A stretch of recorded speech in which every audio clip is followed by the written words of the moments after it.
No, the thing is, the pointer doesn't cooperate with my presentation, which is also the thing for the hackers, I guess, not for lawyers. Yeah, I would have to have the access here since it doesn't work. Okay. Thank you very much. I will just leave it that way. All right, hello again. I was properly introduced. I'm a lawyer. So how many lawyers actually are here, like the future lawyers or all the hackers?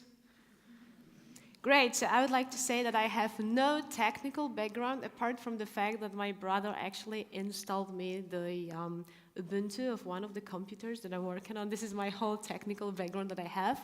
But I work with informatics, and as a lawyer, I work mostly for movie industry, but also in intellectual property, and this is what I like to focus about. And let me share you a story. Like, you know what people say about lawyers? First of all, that they are boring. Second of all, that they are very suspicious. And listen what's happened. All of my friends from this conference, all the hackers' friends, they said, like, yeah, we're very cheering you up. That's going to be very interesting what you get to say. And what happened? Actually, the lunch took a little bit longer than it's supposed to, so I'm the only one here. And all the rest is in the restaurant, like, clapping me from the behind. So that's why I'm really counting for your presence. Okay, that's the title of my presentation. What's law got to do with it? Hackers versus autonomous cars. Okay, then.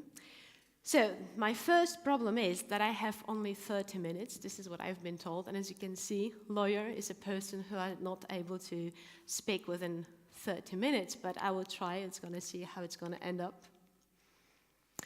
Okay, so I would like to briefly explain what I'm going to talk about. I will really try to speak not too fast, so everything would be pretty understandable. All right, hacker, because I was talking about hackers versus autonomous cars, and actually there is no legal definition of a hacker, so I will have to think about some definitions that I'm familiar with. And since I told you that I was into movie industry, all I know about hackers is from movies. So actually, this is the hacker that fits my speech the best. I don't know if you know the movie. This is Batman Returns. And this is Penguin, played by Danny DeVito, and he's actually hijacking a Batmobile right now. So I'm not going to talk about that kind of hackers who have malicious intentions, but this is a very good example of a hacker. The other one I got familiar with, this is a hacker that is much more appealing. A young lady working for CIA. I don't know if you've seen the last Jason Bourne movie. She's working for the CIA, as I told you. So this is something in the middle that I'm going to talk about. This is Spanish accent. I don't know if you know the guy. Who knows the guy? Anything about him?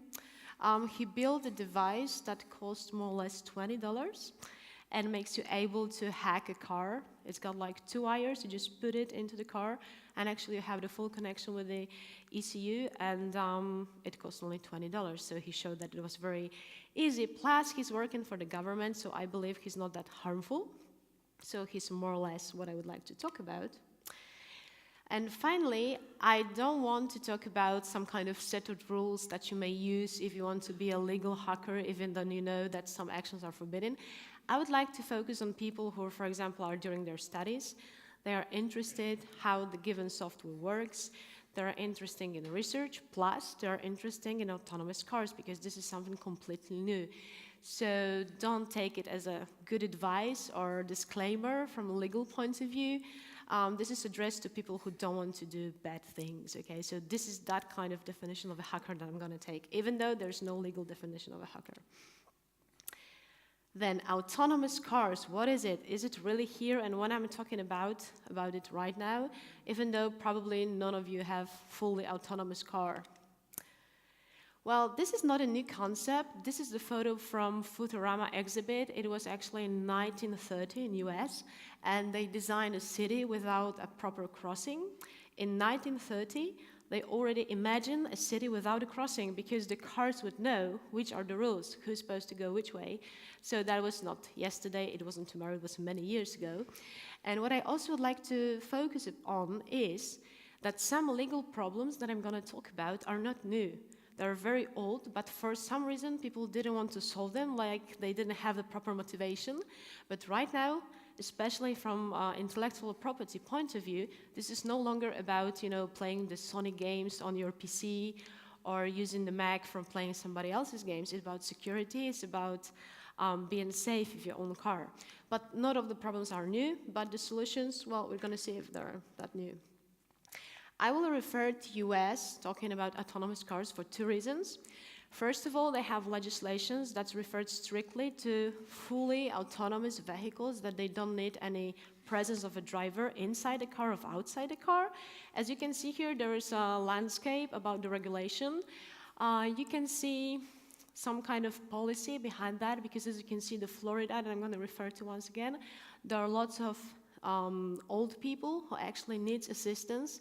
So autonomous driving, this is a very good solution for them, because if they are no longer able to drive a car, they can rely on autonomous cars. Yeah, so I'm going to come back to US many times today. And let's see how the legislation actually changed.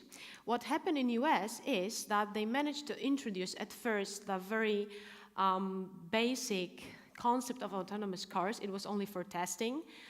There were some public roads where testing autonomous cars was actually legal. But there was one condition: you have to have very high insurance, about a few $1 million, so you could cover all the damage. But right now, as you can very visibly see it's crossed out. So it means that, for example, in Florida, you can try out autonomous vehicle not only for trying purposes, you may actually introduce it into the streets. You don't have to have that kind of high insurance, and it's still legal, and they still introduce the definition, what is actually the autonomous car. Yeah, and then what we're supposed to see here, they also have some kind of requirements that from the technical point of view, that got to meet the applicable federal standards. Plus, they have to have a system that would actually be feasible to work if something is actually not going according to your plans. All right, so I'm showing it to you more or less so you could see that in US they really have the legislation that is going. It's on the state level point of view, because the federal issues would be more focused on liability, crimes, and that kind of things.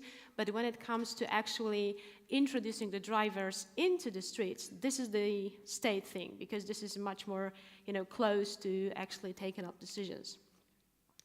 Right, and what's happening in EU, because this is also something that we're going to talk about. We have our own agency, and what's quite interesting, as you can see here, this is the automated driving roadmap. It's from 2015, and there are some definitions. Okay, so this is what lawyers actually like to do. Like the level 0 is a very simple thing. You have the camera in your car and a beeper. But when you are a lawyer, you have to describe that. It's the system assists the driver to maneuver into tight spaces by communicating distance from obstacles by means of acoustic and optical signs. So this is more or less the same. Okay, so we have few levels of automotive cars. And I would like to pay attention to this one, because Andre, who was talking to this morning about Internet of Things, you have some assumptions that some things, or how many actually things will be connected by the end of 2020. And I think that goes more or less with this one, but they're very optimistic. As you can see here, actually the level 3 is not that much automotive driving, but when we can see here, the level still 3 and 4, like 4-5 for automated urban road transport is like fully automated without the presence of the driver. And within European Union, then by the end of 2025, they're going to be in streets, which I think it's quite not possible. The problem is they have no legal regulations, but they're already ready. They already plan that within 10 years, we're going to have, the cars without driver in the street. Not very wise thing to do. Some people may say, okay, that was 2015, that was just the assumptions, they could go wrong, but now we have the Declaration of Amsterdam from 2016, and more or less it repeats the same assumptions. So by the end to 2025, 2030, we're going to have automotive cars in the streets. And here there's a definition. It's not legal definition because this is not a provision, this is some kind of roadmap, but it says that automotive driving includes highly automated and the development towards driverless cars. So actually, they assume assume that by the end of 2030, we're going to have automatic cars in the street. Plus, it's going to be urban transport. So the liability is going to be on a total different level. It's not going to be private firms. It's going to be public money to take liability from damages and all the things. Not very wise way of thinking, because one more time, I repeat that, we have no legal provisions how to solve the questions. All right, and what kind of law I would like to talk about? Well, as you can see, the only real valuable thing is intuition. And I believe that your intuition is developed enough to know what is legal and what is not in case of criminal liability, because you know it's not legal to kill a person, regardless whether this is done by the car or just in person. This is not liable, this is not legal to hold the person within any space, regardless this is vehicle or any other space. So the criminal liability and third liability, this is something I'm just going to skip. I'm open for discussion during the questions, but what I would like to focus on is actually intellectual property, because there the intuition is something that is totally useless. Like the provisions go any other way. It's no way to just invent by yourself what the law is. So this is happening in case of copyright infringement, patent law infringement, and trade secret infringement. So I would like to focus on what hacker, this white hat hacker, can do and what cannot do when it comes to intellectual property, because this is way less coming to the intuition. Okay, so when I teach about intellectual property, I always tell people that the hardest thing is to understand what's got broken. And it goes like that. Let's assume that you had a car accident and your legs are totally crushed. And let's assume you are a football player or a ballet dancer, depending on what you like. And okay, your legs are totally crushed. That was the full liability of the driver. He admits that he went too fast. He shouldn't have done that. What actually you may get? Well, first of all, there's the damage for the, all these medicines or the, for example, like the surgery you have to undergo. Then you have to have some kind of money for the rest of your life. Okay, that's clear. The driver says, okay, I'm going to cover everything. And then you go to court. And it appears that in a lawsuit, somebody says that your arms get broken. Okay, so there's a judge. He sees you're suffering, like really, you can even stand, you're in a wheelchair. And the lawsuit says, you want some money because your arm got broken and your arms are fine. What does the judge do?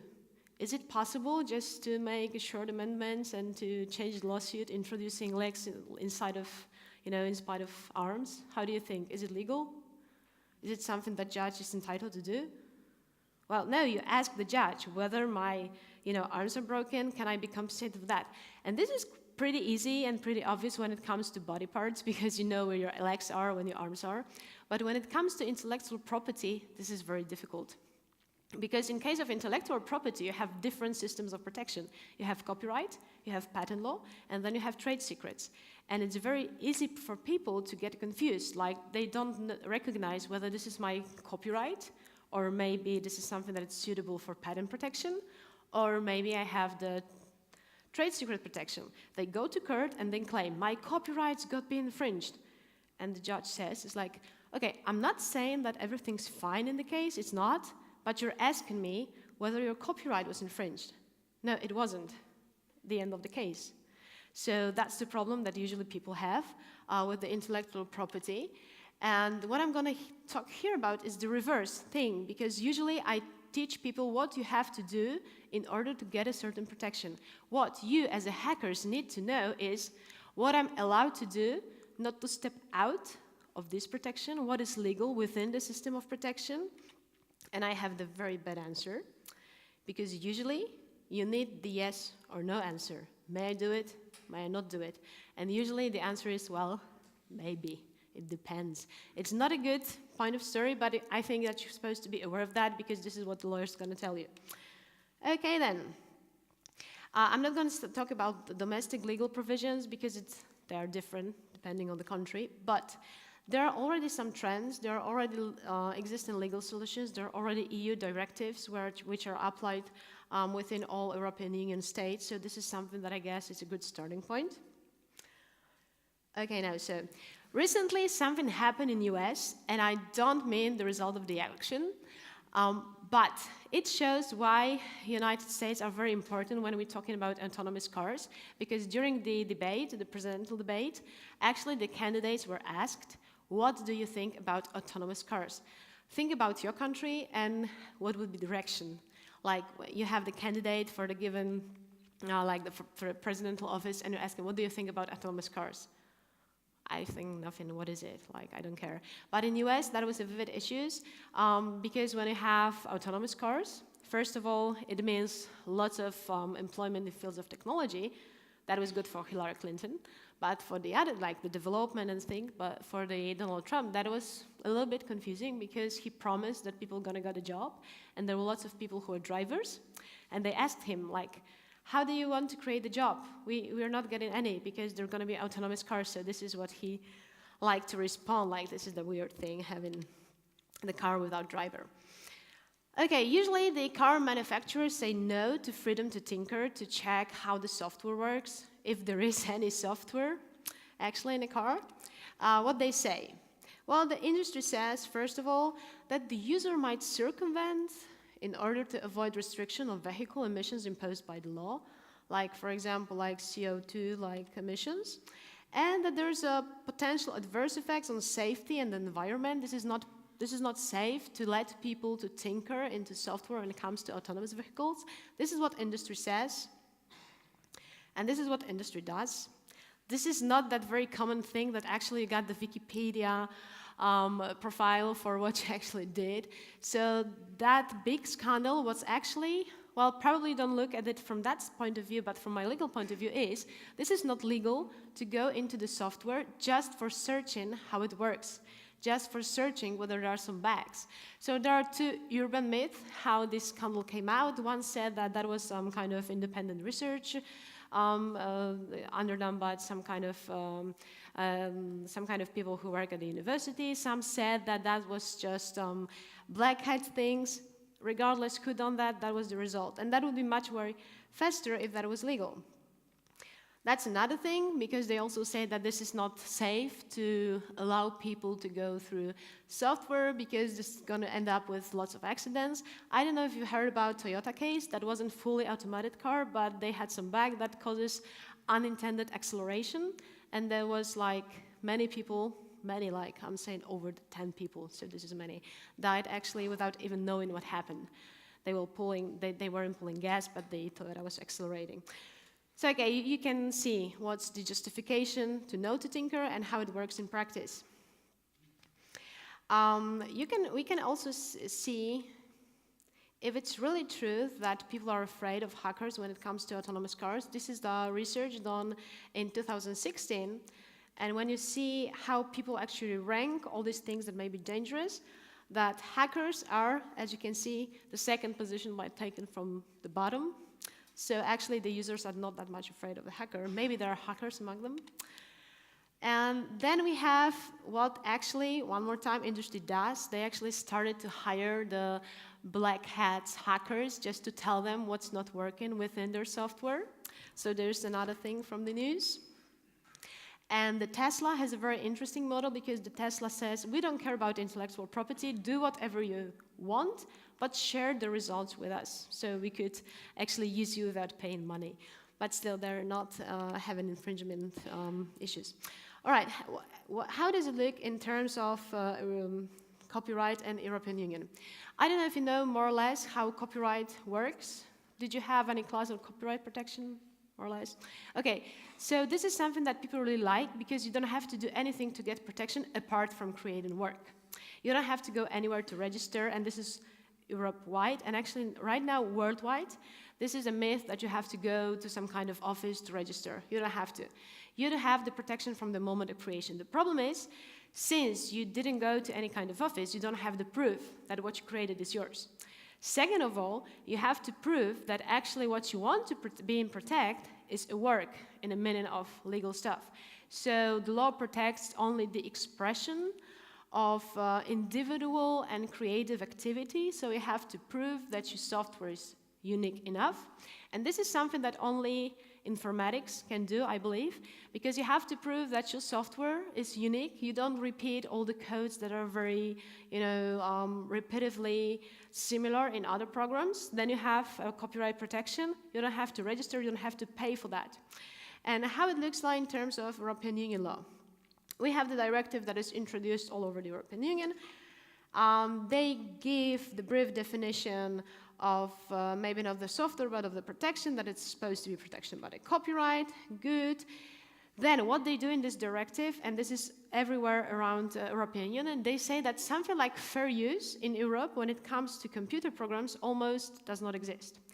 When you have a book, when you have a movie, when you have a song, you can share it with limited persons, like, for example, your friends, your relatives, and this is legal. This is your personal fair use. But here it says you have no personal use when it comes to software. Why? Well, they don't explain it in provisions, but they say this is too much for software industry, so we have to limit this fair use even more. And they say, like, what can you do?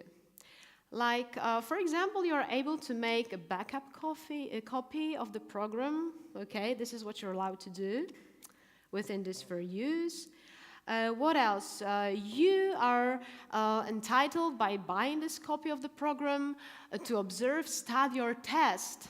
But as you can see here, only relying on the things that are happening by performing any of the acts of loading, displaying, running.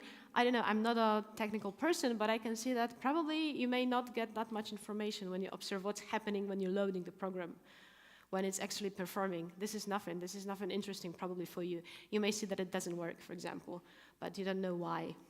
This is what the directive says, that actually you are entitled to do without paying fees. Okay, and then we have some provisions regarding to reverse engineering, and probably that would be the most interesting for the hackers, because this is one of the tools that you're using. And they said, like, okay, you may do some reverse engineering, but those acts are performed by the licensee or by the other person having the right to use a copy. That's okay. Plus, the information is necessary to achieve interoperability and has not been previously been readily available to the persons referred to the point A, which is legitimate user, and those acts are confined to the parts of the original program which are necessary in order to achieve interoperability. So only within these limits you are able to do reverse engineering. The problem is that during the reverse engineering, you actually are making a copy, additional copy, because otherwise you cannot do that. And from a legal point of view, making a copy is breaching copyright. So I don't believe it's satisfying for you as someone who would like to see how the program works. What's interesting here also, it says that you're only entitled to reverse engineering when information is necessary. Well, I believe that you know whether the information is necessary or not after the fact of doing reverse engineering things, so it's hilarious. Okay, then. What else do we have? Do Americans do it better? Like maybe they have better provisions? Well, I don't know if you know the guy. This is professor of computer science, Edward Felton. Have you ever heard of him? Yeah, so he's very famous in the legal community because once Secure Digital Music Initiative, they opened a contest. It was about they wanted to introduce some new technical protection measures. That was audio digital watermark. And they had a contest. They say, if you can circumvent our protection, then we're going to get amount of money. So the professor Felton entered into the contest, but he decided he preferred to share with the people what he actually learned than getting the award. So he withdrew. And he said, okay, there's a conference. I would like to share my knowledge that I learned from the contest. And then they say, well, we highly advise you not to do that. Why? Because your paper is a circumvention tool. If you're going to share with people what you actually learned, this is going to be breaching of our intellectual property. So actually he withdrawn, and look how it works. Like you want to share with people, no money, not nothing, you just want to share what you've learned, and you are not able to do that because there's copyright. Okay, so how it works in US. In US it was like you know something, and then it appears that you have to go once again, because in US it works like that. You have the general fair use provisions, and they say that there are some purposes that the court would take into consideration within that thing. So they check whether you earn some money, what is the nature of copyright work, what you're going to do with the work in which you use the copyright material. Then they have some exclusions. This is a very long provision, but this says more or less the same as I told you, the reverse engineering within Europe. So there is interoperability requirements and that kind of things. And then you have additional things like Digital Millennium Copyright Act. A very important thing to understand is, yeah, that's going down to that. This is the thing that's really hard to understand. So they have the fair use provisions. They say what you can and what you cannot do with the software, but additionally, they have provisions which say when you can circumvent the protection and we cannot, and these are not compatible. So sometimes you're entitled to circumvent the technical measures, but you're not able to use within the fair use the thing that you are actually circumvented. And they're reversed. Sometimes there are no provision that tells you can circumvent the technical measure protections, but you're entitled to fair use, and it's totally crazy. But what happened in US lately is they introduced some new provisions, specially dedicated to autonomous vehicle, and they said that you are able to tinker, finally. You are legally able to see what's in your car as long as this is not for computer programs primarily designed for the control of telematics, which is not that good probably. Plus, the purpose is very important, diagnose, repair, lawful modification of the vehicle function. And there's a very important thing, you have to do it by your own. This cannot be done on your behalf, even though you own the car. So that's a crazy thing. Why? Because the manufacturer says, okay, if you are that much interesting, well, you can go to our points, like our license, repairing things. They're going to tell you, they're going to answer all of the questions. All you have to do is pay the fee. So you can do it by your own. You cannot ask anyone else. And there's another exemptions, like for the purpose of good faith security research. But they don't say what you can do with the results. They don't specifically who is actually the person who lawfully acquired the device. Is it like someone could, for example, let it do me, to do me for like, if I have the owner of the car, he tells me like you are entitled to it. They say nothing, but at least they have some provisions. And they say in the US that it's only for 2 years. Well, it's not only true because they have the kind of regulation that Congress every 3 years have a right to review the exemptions within this act and see how the stakeholders react. So this is very new. It got introduced by the beginning of November. So this is very new provisions. We don't know how it's going to work in practice. Okay. And then there is a brief explanation what does it mean to accessing a computer program solely for the purpose of good faith, but this is like legal talking. I can explain it to you what it means, but I'm not saying that it's got anything to do with practice. But this is the explanation. Okay, but this is just the tops, because nowadays we have also patent law, and also software is protected by patent law, which is very wrong, which is very bad, and which is illegal most of the cases. But what is happening right now, people try to convince that it's legal. And in Europe, it looks like that we have European Patent Convention, and it says, as you can see here, more or less, that computer programs are not patentable, but only when they're as such. What is computer program as such? It already rings a bell that probably there are some computer programs that are not as such, so we can get the protection over that. And nowadays, it's a complex situation because when you get the European Patent Convention patent, it's not like this is a patent for whole European Union. This is a bundle of patents. Actually, this is a simplification of application. You don't have to try for a patent for all European countries. You just go to the patent office, European Patent Office, and then you wait what the patent offices in a given country will say. So right now it's possible to refuse, saying like, okay, there is some kind of stupid provision that says that if it's not as such, we can grant a patent, but our domestic law says no to software patents. It's going to change because now the works of European Union patent are very evolved, and there's not going to be possible to say no, because there's going to be only this provision that says if there are such, and now there's going to start to be a battle explaining if it is as such or no. What do they have in US? I strongly recommend you to see the sketch. This is 10 minutes and explains everything about how patent software works actually in US. And what I must explain is, like 15 years ago, there was a strong trend for patenting software, but it's revised right now, and people in Europe forgot about it. Like, they are not that much interested in what's happening right now, and they say we have to patent software because this is what they do in US, but not adding 15 years ago. So the things are changing. But I would like to briefly show you how it works when it comes to autonomous vehicle. As you can see here, how is the growing of number of patents actually granted in the field, and what is most important, the number of field automotive legislations with auto manufacturers and suppliers. This is like going like few 100%, like 600% up, just because people discovered that they can patent software within autonomous vehicles. And how it works in practice. I would just show you the description of the very interesting patent. You have here like identifying cost-effective parking for an autonomous vehicle. Why software is not patentable? First of all, it's abstract. This is not technical in the meaning of patent law. This is not a fraction of the matter. You may have the pen, the paper, and the result is the same because it still may work. And the thing is that when you get a patent, you're supposed to have a patent over a given solution of the problem, not of abstract idea.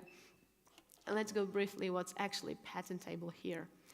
Go through point number 13, and they have exclusive rights for a computer program product for identifying cost-effective parking, okay, for autonomous vehicle. The computer program product disposed upon a computer-readable medium, the computer program product comprising computer program instructions that, when executed, cause a computer to carry out the steps of the program. Doesn't sound familiar. And what's the problem here? Okay, this is some method of identifying cost-effective parking, but the lawyers, they don't have the unitary way of interpreting this, and they say, okay, there are some inventions. When you infringe the law, if you take all of the claims, all of the characteristics, but there are also some inventions that you can actually divide, like when you notice some kind of invention within the invention, then you infringe the invention even though you do not copy all the steps, because we're saying that this is like, this partial invention. Okay, think about that, like the computer program that can be executed by the computer and then that will follow the steps. Brilliant. Okay, what else do we have here? You can see here what's the result. One of the manufacturers actually got the patent over software, and that was the effect. He didn't produce anything according to the patent, but he filed the lawsuit against all of the producers of the cars possible in US. So this is more or less the effect, what's happening when you grant patents to software. Okay, there are even more. There's another patent to software, and you can see just briefly what's patented here, like pure algorithm, like pure way of executing commands. This is not healthy for the technical point of view, like when you get actually the monopoly for that kind of solutions. Okay then. So you have two exemptions, like research exemption, but actually in case of the autonomous cars, it wouldn't apply, because what you have to do is actually to go for your own car, your own software. You don't know how you're going to use it, whether it's going to be for your own company or for the safety. Patent exhaustion also doesn't work, because it allows you to use the product that is made according to the patent, but not to tinker into patentable matter itself. So when you have the patent over the software, you're just blocked. You cannot do anything within that. This is another no for software patents, and it's very visible in case of vehicles, because this is another field when people really want to tinker just for their own safety, because they read papers, they see that actually car industry doesn't handle the case very well. What's another problem with software patents? You have that two kinds of software patents, even though, as I told you, this is forbidden, like more the legal order says we don't give the patents to software inventions, but when you are a creative patent attorney, you can describe them in a way so it wouldn't look like a computer program. You have to use lots of words, but sometimes it works. And you have then pure software or computer-revealed inventions. What I would like to do now is tell you how the lawyers look at the infringement of the patent I'm not saying that it's not going to be absurd. I'm just telling you that this is how the lawyers work. So you have these two kinds of possible ways when software patents. And reverse engineering, what you usually do when you want to see how the program works, is taken into consideration as making, because you have to copy the software. And when you have the patent, you have exclusive right over using and making the invention. When you do reverse engineering, usually you have to make the copy, so you infringe the patent law, because in patent law there are no fair use sphere. Everything is forbidden. So then, reverse engineering is considered as being making the patent thing. And in case of software inventions, it may be what may be patented: the process, the article of manufacture, and apparatus. And actually, when it comes to process, it's possible. So the process would be expressed only within software. Like article of manufacture, not really, because then you have software plus something, and this is the total invention. So when you actually copy the software, you don't infringe the patent as a whole, because you don't have the manufactured product. And then you have the apparatus, and that more or less the same case. And also, the thing what is allowed to do and what is not allowed to do is the thing whether the process claims are internal to the software, so it's only about the software. They call like computer program product, and they claim that this is a given invention, this is like given technical effect. And the others are like external use to the software. These are all the inventions implemented by the way of computer software. And actually, when you have the external to the software, this is much more hard to infringe the patent, because what you do when you reverse engineering, you're just focusing on the software. So when you have the patent that it's only internal to the software, one more time I would say, repeat that. This is officially not legal, but it still happens. So when the patents focus only on the software, this is very likely that when you do reverse engineering, you're going to be accused of patent infringement. So think about that. How many things actually you have to know about patent law? You have to know about the claims. Then you have to examine how they interact with each other, whether this one invention is the invention within the invention, what is allowed to do. Once, the only thing you want to know, may I do it or may I not? The lawyers don't know if you may do it. Like, probably the safest answer would be, it would be better not to, or use the way that it's not detectable. But of course, it's not a legal advice. Okay, so there is one good thing that when they introduced a few months ago the trade secret directive, that said in the introduction that reverse engineering of a lawfully acquired product should be considered as a lawful means of acquiring information. Yay, good for you. You do not infringe trade law secret when you tinker in your own car. But you have to remember about patent law, about copyright, so it's totally not comfortable.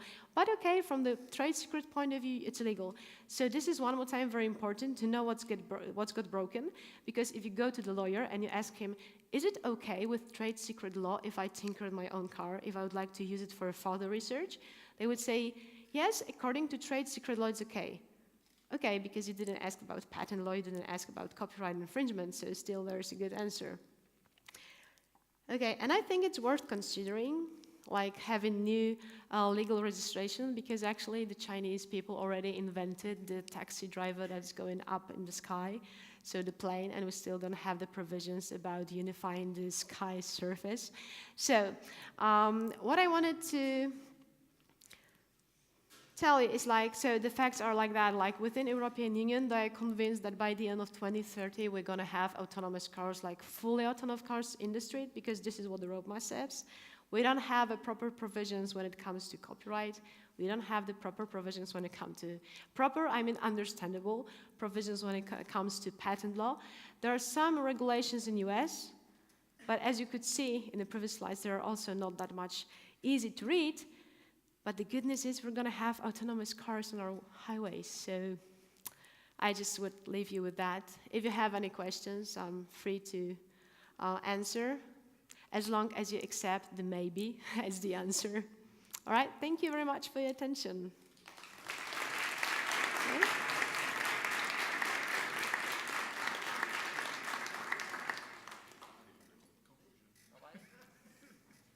Yeah, that was more or less what I expected. But there is one question from Andre. Thank you, Iga. Thank you. Very nice talk. I think it's an important topic to go further, especially with smart and connected things.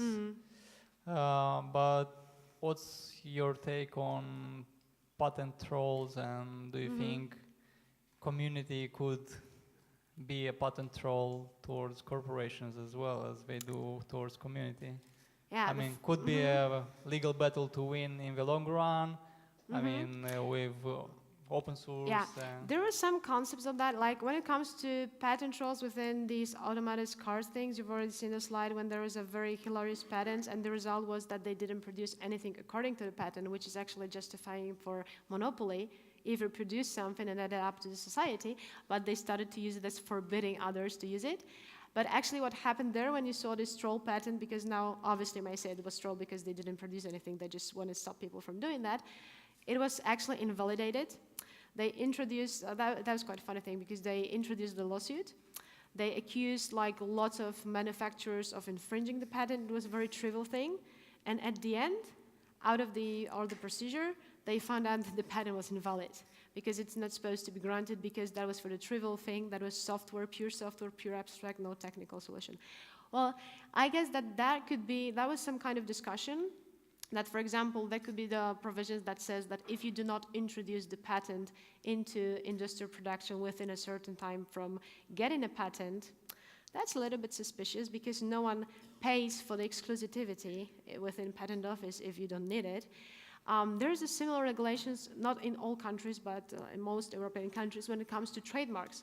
When you have a trademarks register, but you don't use it for about 5 years, it just expires, because it means that you're just taking it unnecessarily. So this is the monopoly that's not supposed to be granted. So they could introduce something like that within the patent industry. But I guess the core problem is that this patent is supposed to not be granted for software, because software is abstract. Software, this is not a technical solution to a given problem. There's a thing about the misfitting the patent protection to software solutions. I'm not saying that software is not supposed to be protected, but this is like, you want to eat soup. If you're going to use the knife, see what happens. It doesn't mean that you cannot eat soup. It's feasible, but not with a knife. Yeah, you have to be creative, you have to drink it, or you have to just take another tool of protection. So that's the biggest problem, I guess. And it's going to be worse, actually, because when they're going to introduce, and it's like going to be a few days from now, when they're going to introduce the European unitary patent, then the independent patent office would lose the right to say, okay, maybe the convention says that we recognize the patents when the software is not as such, whatever it means, but we say no. You can have the patent in England because they like that kind of software patents, maybe not in Germany because they are very reluctant to, but not here. When they're going to introduce, the European unitary patents, there's not going to be such option. There's not going to be any space in the procedure to say no, because there's going to be granted on the top, and it's going to be effective all over the European Union. So I don't know what's then going to happen. When you see the research, the software engineers, the software industry doesn't see any difference. Well, they say that we go for patent protection for our software, getting creative descriptions, trying to convince that this is not a software. But when you go through patent applications, what's changed for the last 5 years, when I observed that, when I examined that, is that the people are not afraid anymore to use the word software anymore. Once upon a time, it was like, a descriptive thing. They pretended not to be a software. Right now, they're just pretending computer program, as you could see here in the claims, like this is the computer program that has a magic power. It can make the computer operates according to the program, and this is what we want to patent. So this is very pessimistic, but I think like for the developing industry, like autonomous cars, this is not about, being in entertainment industry, like if you could play, the given game, Nintendo and Sony on a PC. This is about safety. This is about people are really interested in what's going to happen to them. So maybe more manufacturers would go for Tesla point of view, like do whatever you like, just share with us. Maybe, but this is up to their will as long as the law grants them exclusivity. So we're going to see, but I just think it's reckless to tell people in reports that we're going to have autonomous cars in 2030. I don't understand that. Like, what's that for? We are not ready. Well, we lawyers are not ready. So, yeah, that's the thing.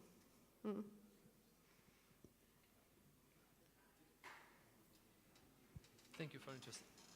Is it work? Okay. Okay. Super interesting talk and quite interesting topic. And I have two questions. Second one goes outside from the first one. Well, maybe I missed your personal opinion. How do you think, is it okay or it's not okay when some companies doesn't allow to go inside their products, their software? Okay, maybe stop by question. Okay, that would be easier for me, probably. And Okay, or maybe it's a simple one. that's Okay. the first question. Okay. As a lawyer, I have some sets of rules. So I may say, if it's understandable on the basis of different objects that are protected within copyright, I would say that it's at least questionable, because usually when you have the best copyright and you have different works, and you have the works like books, you have the works like music pieces, you have the works like computer programs. And there was some strong lobby that was able to convince, European Union that the computer programs, well, we don't have actually the proper manner to protect them. We have to choose something. So let's go through copyright, because this is the most convenient. We don't have to register, you don't have to pay for that, let's go there. But what actually happened is that that wasn't a good tool. And now we can see why it wasn't a good tool, because actually they had to cut off the fair use almost to the zero, which is essential for copyright. So that's the first thing that I'm showing, that this is just not fitting to the puzzle. This is not the piece of that. And the second of all, apart from fair use, is this is very hard to detect what you actually may perform, because it was lawyers who actually created the provisions without asking, hackers in a good way, the informatics, what actually you're supposed to do within the fair use. So, well, the thing is, there is no other way to protect it apart from trade secrets. So this is the only justification why copyright actually is there. Yeah. Okay, thank you. It's a little question.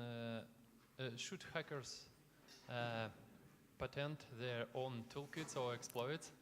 Like their own way of conduct, something like that. It's not patentable because this is...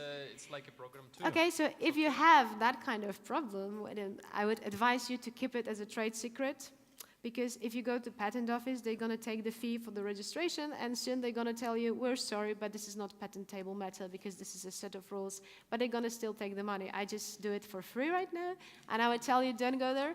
You have to keep it as the trade secret. Or, this is like the balance, like the economic thing, like what you prefer, like to be transparent, to make any other people able to go through your software, which probably there are pros and cons, and then, in the result, your trade secret probably wouldn't be secret anymore, so it wouldn't be tradable, yeah. Okay, thank you. Thank you. Thank you.